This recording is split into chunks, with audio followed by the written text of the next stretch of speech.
Hello everyone, welcome back to the channel.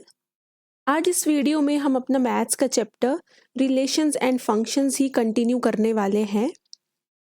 यहाँ तक हम ऑलरेडी लास्ट वीडियो में डिस्कस कर चुके हैं। ठीक है, रिलेशंस एंड फंक्शंस चैप्टर को हम जहाँ पे हमने रिलेशन देख लिया था क्या होता है। ठीक है, और उसके बाद हमने इसमें डोमेन, रेंज, कोडोमेन भी पढ़ा था और उसके बाद हम फंक्शन तक भी पहुंच गए थे।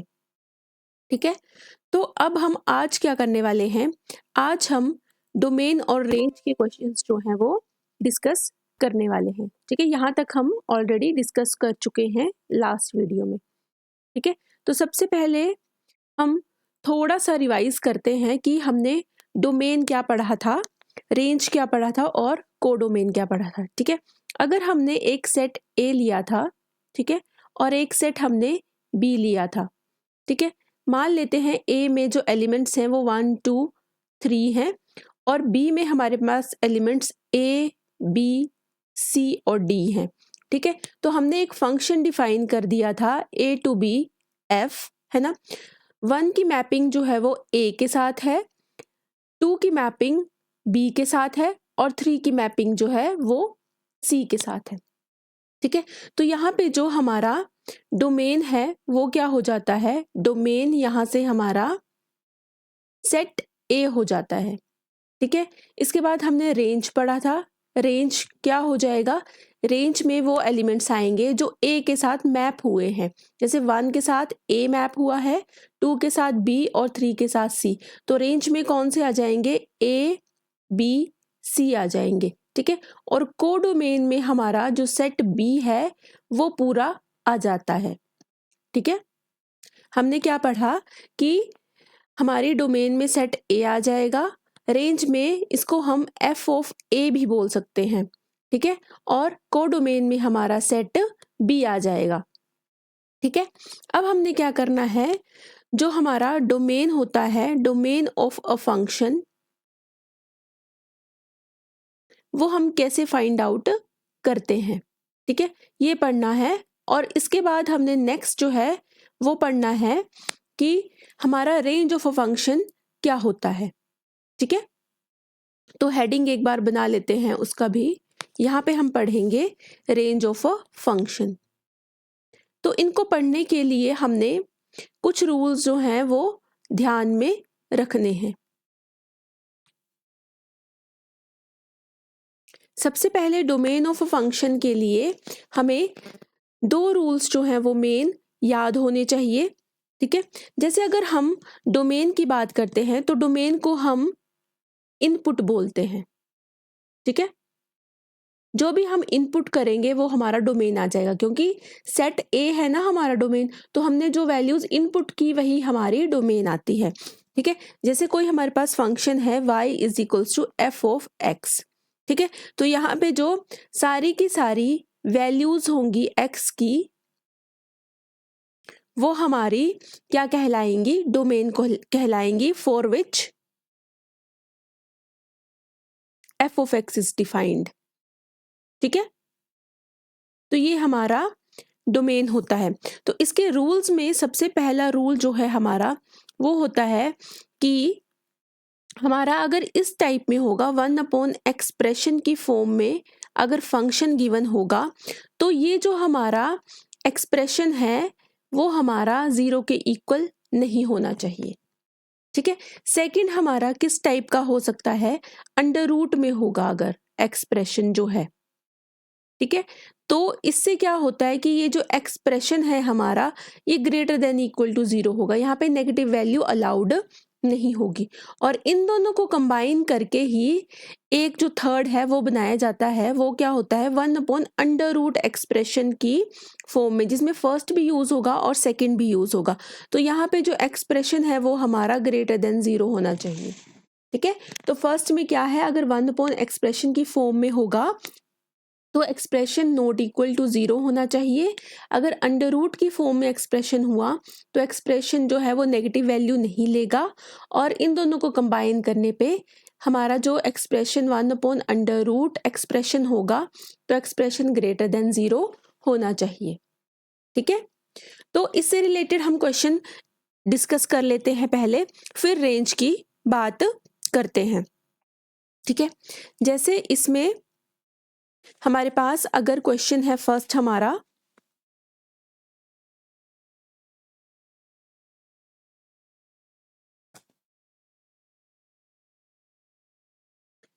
फंक्शन हमारे पास गिवन है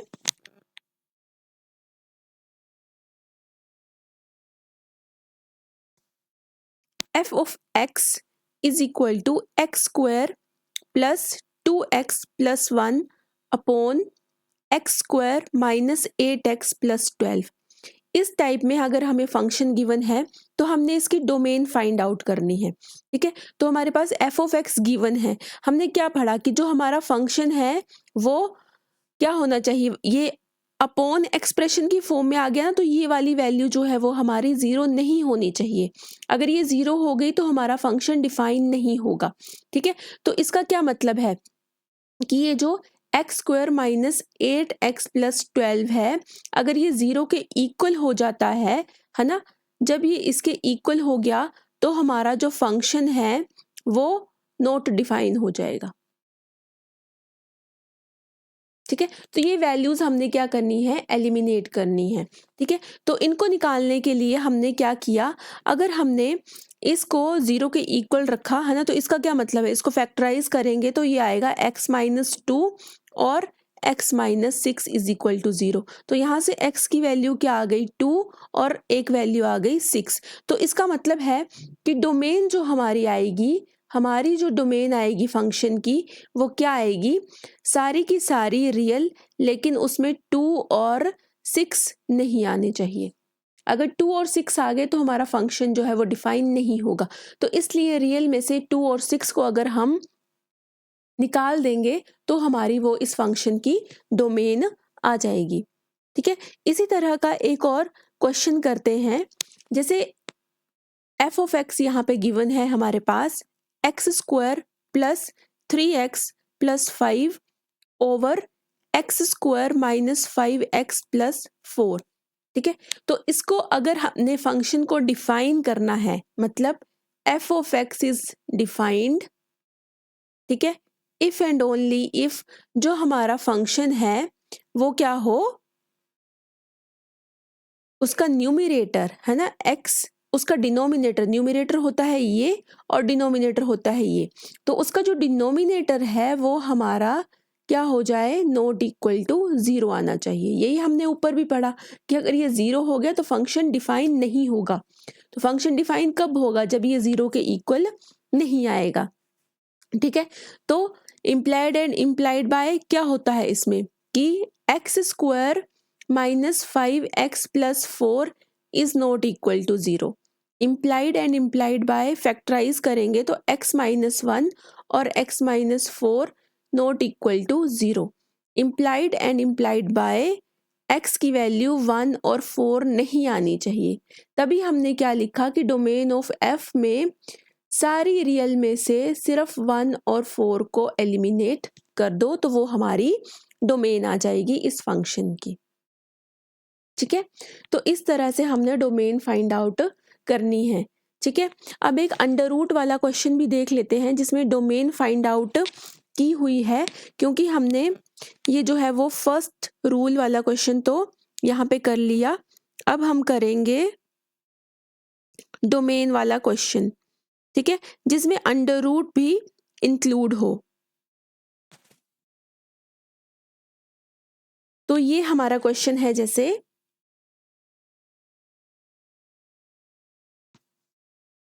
क्वेश्चन है यहाँ पे डोमेन फाइंड आउट करनी है और f ऑफ x क्या गिवन है हमारे पास, under root 9 minus x square, ठीक है। अब ये कौन से वाले रूल को फॉलो कर रहा है, ये हमारा रूल है सेकंड। फर्स्ट वाला तो हमने ऑलरेडी कर लिया है ना, फर्स्ट वाला अपॉन एक्सप्रेशन वाला हमने कर लिया। अभी सेकंड रूल के अकॉर्डिंग जो है हम इस क्वेश्चन को डिस्कस कर लेते हैं।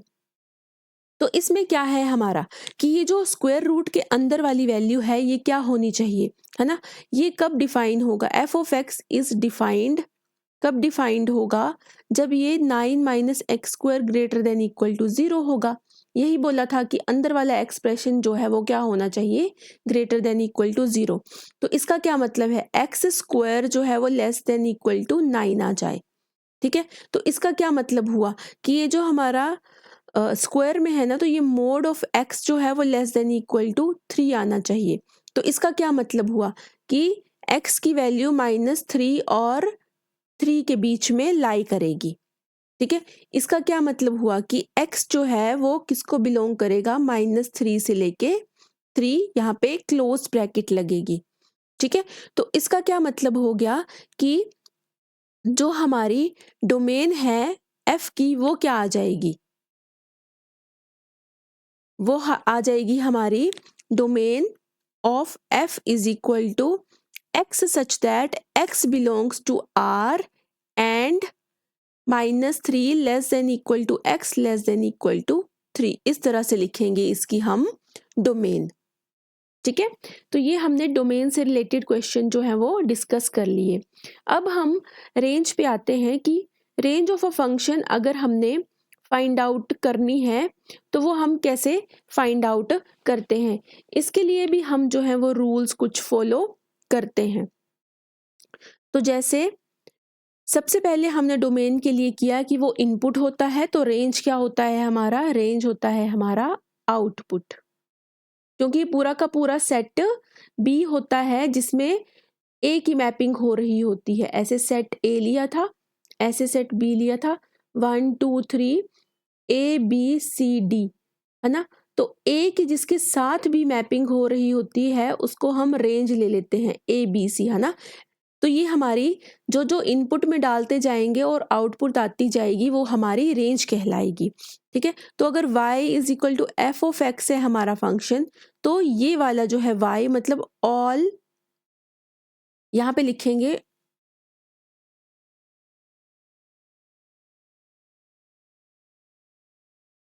ऑल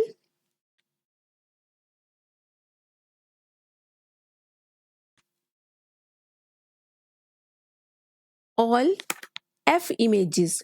ठीक है, सारी की सारी f की जो इमेजेस होंगी उनको हम क्या बोल देंगे, रेंज बोल देंगे, ऑल f इमेजेस।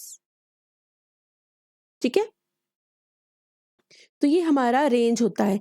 इसके लिए जो रूल्स हैं वो हैं कि सबसे पहले हमको क्या करना होता है, एक्सप्रेस करना होता है x को explicitly in terms of y। ठीक है, सबसे पहले एक्सप्रेस कर लेंगे।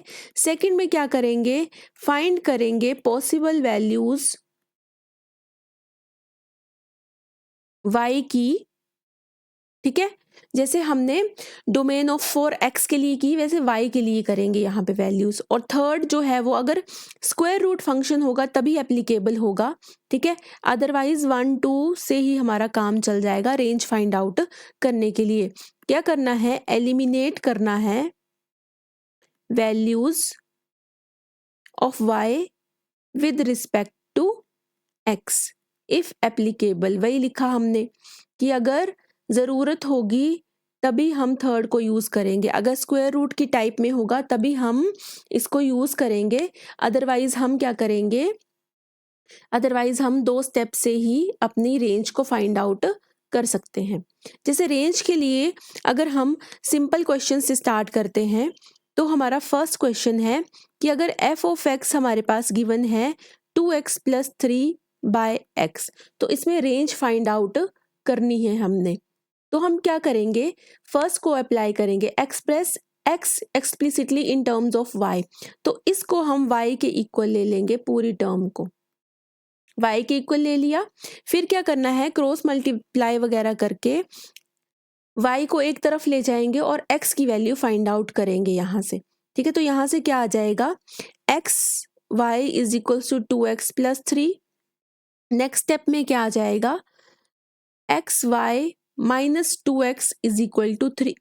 नेक्स्ट स्टेप में x common, y - 2 is equal to 3, और यहाँ से हमारी x की वैल्यू क्या आ गई, 3/y-2। तो हमने फर्स्ट स्टेप को कंप्लीट कर लिया, एक्सप्रेस कर लिया x को इन टर्म्स ऑफ y। तो यहाँ से क्या आ गया, 3/y-2 हमारे पास आ गया। ठीक है, अब क्या करेंगे, हम यहाँ से देखेंगे कि हम y की कौन सी वैल्यू नहीं ले सकते हैं। ठीक है, जैसे डोमेन के केस में देख रहे थे ना कि x की कौन सी वैल्यू नहीं ले सकते, तो इस एक्सप्रेशन में हम क्या करेंगे कि y-2 है ना, देखा हमने, तो क्या हुआ कि यहाँ पे अगर y की वैल्यू अगर हमने 2 ले ली तो ये क्या एक्सप्रेशन जो है वो नॉट डिफाइन हो जाएगा। तो इसका मतलब है y की वैल्यू हम 2 नहीं ले सकते। तो इसकी रेंज क्या हो जाएगी, रेंज हो जाएगी इसकी पूरा का पूरा रियल ले सकते हैं, लेकिन उसमें से 2 को एक्सक्लूड करना पड़ेगा। ठीक है, इसी तरह का एक और क्वेश्चन देखते हैं। ठीक है, जिससे आपको ज़्यादा क्लैरिटी हो जाएगी। सेकेंड क्वेश्चन है हमारा रिलेटेड टू रेंज। जैसे अगर f ऑफ x हमारे पास x ओवर x-1 गिवन है, तो फर्स्ट स्टेप में y के इक्वल किया इसको। ठीक है, क्रॉस मल्टीप्लाई वगैरह करके इसको हमने क्या करना है, x को y की टर्म्स में एक्सप्रेस कर लेना है। ठीक है, अब इस x को यहाँ ले जाएंगे और y को दूसरी तरफ ले जाएंगे। ठीक है, तो यहाँ पे क्या हो गया, x कॉमन आ जाएगा, y-1 is equal to y। तो ये आ गया हमारा x is equal to y over y-1। अब ये बन गया हमारा। अब यहाँ पे देखना है कि y की वैल्यू क्या पुट नहीं कर सकते, यहाँ पे y की वैल्यू हम 1 पुट नहीं कर सकते। तो इसकी जो रेंज है वो क्या आ जाएगी, रेंज आ जाएगी हमारी पूरा का पूरा रियल, लेकिन उसमें हम 1 पुट नहीं कर सकते, तो 1 को एक्सक्लूड कर देंगे। ठीक है, इसी तरह से एक क्वेश्चन हम जो है वो स्क्वायर रूट की फॉर्म में भी देख लेते हैं। ठीक है, तो थर्ड है हमारा, अगर f ऑफ x हमारे पास गिवन होगा स्क्वायर रूट x-3। ठीक है, तो इसको y के इक्वल रखा, स्क्वायर रूट किया, स्क्वायरिंग बोथ साइड्स किया। ठीक है, तो x की क्या वैल्यू आ गई, x की वैल्यू आ गई y² + 3। ठीक है, फर्स्ट स्टेप हमारा ये हो गया। ठीक है, अब सेकंड स्टेप में क्या करते हैं, हम देखते हैं कि इसमें हम y की क्या वैल्यू ले सकते हैं। तो y की वैल्यू हम यहाँ पे रियल ले सकते हैं, लेकिन यहाँ पे थर्ड स्टेप भी अप्लाई होगा, क्योंकि क्वेश्चन जो है वो स्क्वायर रूट की फॉर्म में गिवन है। ठीक है, तो हमारे पास अगर ये स्क्वायर रूट की फॉर्म में गिवन है, तो यहाँ पे जो है वो नेगेटिव वैल्यूज जो है वो अलाउड नहीं होंगी। तो यहाँ पे लिख लेते हैं स्क्वायर रूट की फॉर्म में है and not allowed, negative values not allowed. ठीक है, तो इसका क्या मतलब हो गया, रेंज हमारी क्या हो गई, रेंज हमारी हो गई 0 से लेके इन्फिनिटी, लेकिन 0 को भी इंक्लूड कर सकते हैं, ओनली नेगेटिव वैल्यूज नहीं आएंगी। ठीक है, तो ये हमने डोमेन और रेंज से रिलेटेड क्वेश्चंस जो हैं वो डिस्कस कर लिए। अब इसमें हम क्या करने वाले हैं, कुछ हमारे पास फंक्शंस हैं और उनके ग्राफ्स भी गिवन हैं, तो हम उनको एक बार देख लेते हैं क्योंकि वो इम्पॉर्टेंट क्वेश्चंस होते हैं। ठीक है, जैसे यहाँ पे हमारा फर्स्ट है, पहले हेडिंग बना लेते हैं सम फंक्शंस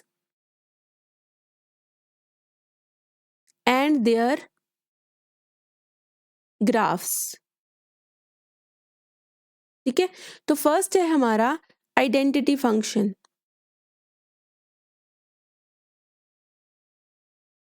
आइडेंटिटी फंक्शन हम किस फंक्शन को बोलते हैं, जो f of x is equal to x की फॉर्म में होता है। ए रियल वैल्यूड फंक्शन है जो r से r में मैप कर रहा है, और उसको हमने डिफाइन किया है f of x is equal to x। ठीक है, तो इसको आइडेंटिटी फंक्शन बोलते हैं। और इसका जो ग्राफ है वो किस तरह का होता है, ग्राफ हमारा होता है ये इस तरह की, यहाँ से स्ट्रेट लाइन आएगी। ठीक है, तो ये ओरिजिन से पास करती हुई जाएगी, और ये जो एंगल बनाती है ये बनाती है एक्स एक्सिस के साथ 45 डिग्री का। ठीक है, तो इसकी जो डोमेन होती है वो रियल होती है, और रेंज भी हमारी जो होती है वो रियल ही होती है। ठीक है, इसके बाद सेकंड है हमारा कांस्टेंट फंक्शन।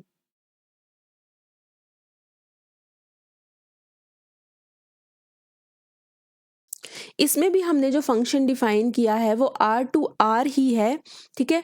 और इस फंक्शन को कैसे लिखते हैं, f of x is equal to c. C यहाँ पे जो है वो हमारा कांस्टेंट है, ठीक है। तो इसका जो ग्राफ होता है वो किस तरह का होता है, ग्राफ ये हम ले सकते हैं इसका, अगर c की वैल्यू पॉजिटिव हुई तो ग्राफ ऐसे जाएगा, अगर नेगेटिव हुई तो ये ग्राफ जाएगा ऐसे, ठीक है। यहाँ पे जो f of x is equal to c है वो ग्रेटर देन 0 होगा, और यहाँ पे f of x is equal to c जो है वो लेस देन 0 होगा, ठीक है। तो ये आ गया हमारा कांस्टेंट ग्राफ, कांस्टेंट फंक्शन का ग्राफ। इसकी डोमेन जो है वो रियल होगी, लेकिन जो रेंज है वो हमारी रेंज क्या आएगी, जो हमारा कांस्टेंट गिवन होगा वही हमारी रेंज आ जाएगी इसकी, ठीक है। जैसे एग्जाम्पल में ये वाला फंक्शन क्या ले सकते हैं, f of x is equal to 2, और जो सेकंड है जैसे इसको g ऑफ x ले लिया तो ये आ जाएगा हमारा -2, ठीक है। और ये जो कांस्टेंट ग्राफ है ये हमेशा जो होगा वो x एक्सिस के ही पैरेलल होगा, ठीक है। अब इसके बाद नेक्स्ट हम देख लेते हैं अपना थर्ड, हमने आइडेंटिटी फंक्शन देख लिया, कांस्टेंट फंक्शन देख लिया।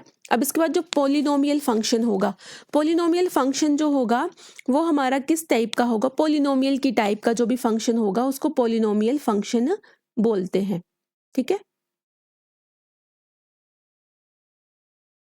जैसे हमारे पास y is equals to f of x is equal to किस टाइप का होगा, a0 plus a1x plus a2x² plus up to so on an x raise to power n, ठीक है। जहाँ पे जो n होता है वो नॉन नेगेटिव इंटीजर होता है, ठीक है।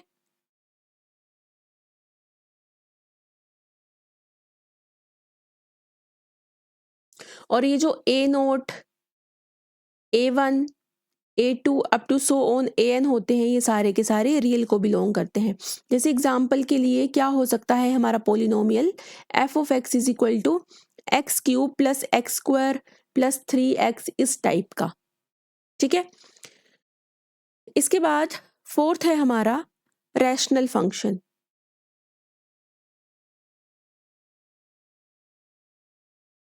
रैशनल फंक्शन जो है हमारा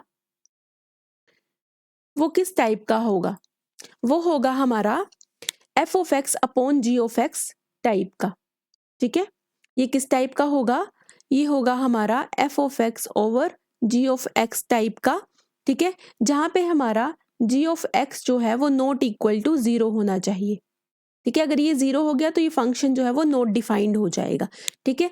जैसे एग्जाम्पल के लिए हमारे पास अगर f ऑफ x किसकी फॉर्म में गिवन है 1/x, ठीक है, जहाँ पे क्या प्रोवाइड होगा कि x is not equal to 0, ठीक है। अब इसमें जो इसकी डोमेन होती है ना वो डोमेन वही हमने अगर नॉट इक्वल टू 0 आ गया तो रियल नहीं होगी इसकी डोमेन, इसकी डोमेन हो जाएगी हमारे पास रियल में से 0 को एक्सक्लूड करना पड़ेगा, ओके। अब इसके बाद नेक्स्ट है हमारा मॉडुलस फंक्शन, ये भी इंपॉर्टेंट फंक्शन है, ठीक है। इसका थोड़ा हम ग्राफ भी देख लेंगे। मॉडुलस फंक्शन,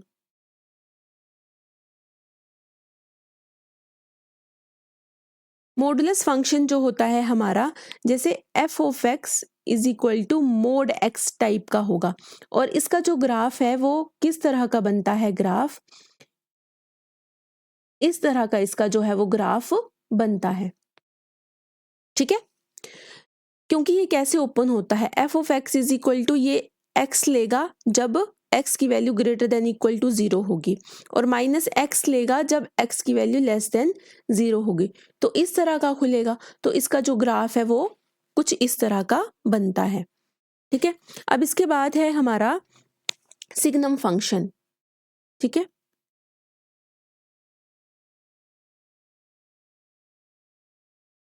सिग्नम फंक्शन कैसा होता है, ये दिखने में जैसे f of x is equal to mod x over x type का होगा, और ये कैसे खुलता है, ये खुलेगा 1 0 और -1, कब कब 1 होगा, कब 0 होगा, कब -1 होगा, जब x ग्रेटर देन 0 होगा, जब x इज इक्वल टू 0 और x लेस देन 0 होगा, इस टाइप से खुलेगा ये। और इसका ग्राफ किस तरह का बनता है, इसका ग्राफ बनेगा यहाँ पे 0, यहाँ पे 1 और यहाँ पे -1 है ना। तो ये बनेगा इस तरह का,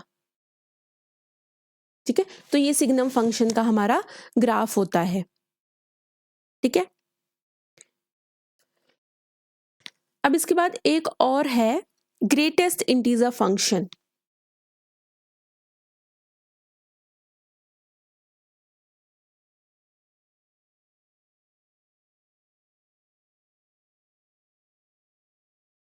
ग्रेटेस्ट इंटीजर फंक्शन जो है वो किस टाइप का होता है, f of x is equal to इस तरह से, है ना। ये ग्रेटेस्ट इंटीजर एक्स आ गया हमारा, ठीक है।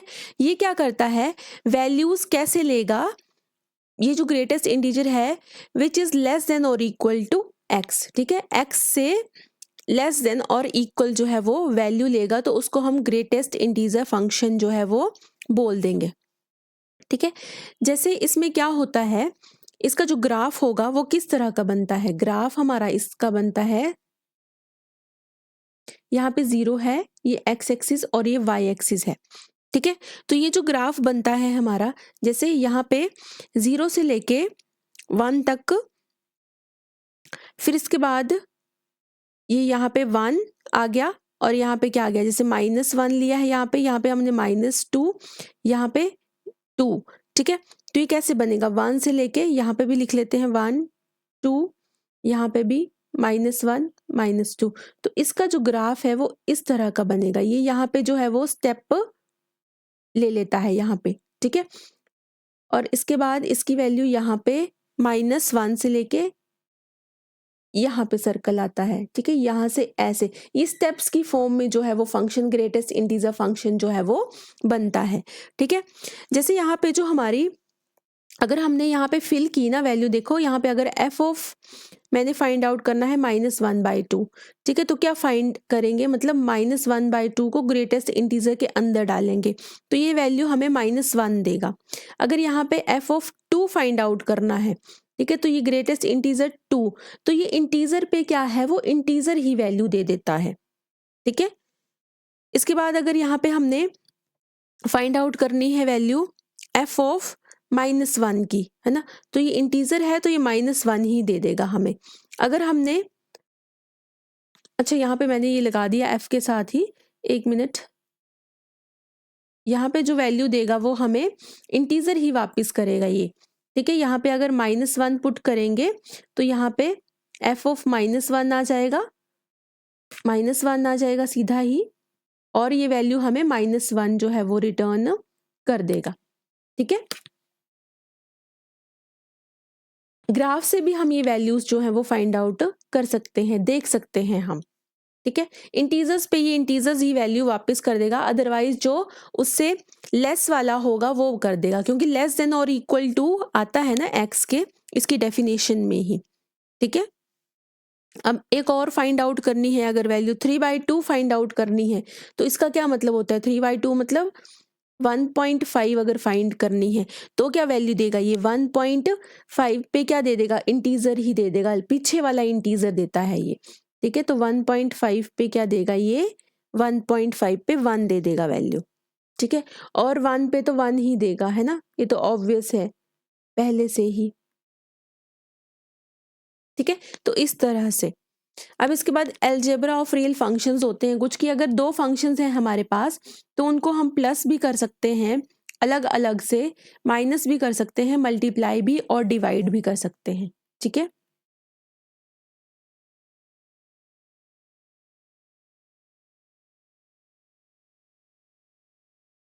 जैसे हमारे पास 2 फंक्शंस डिफाइंड हैं, एक function f is defined from x to r and g function हमारे पास डिफाइंड है x टू r, ठीक है।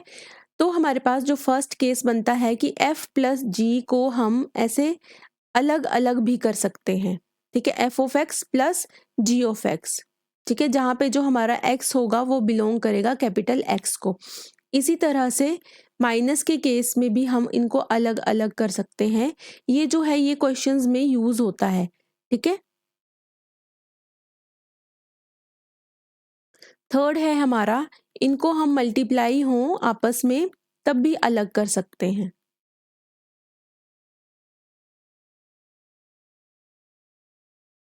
और डिवाइड के केस में भी ऐसे ही हम इनको अलग कर सकते हैं।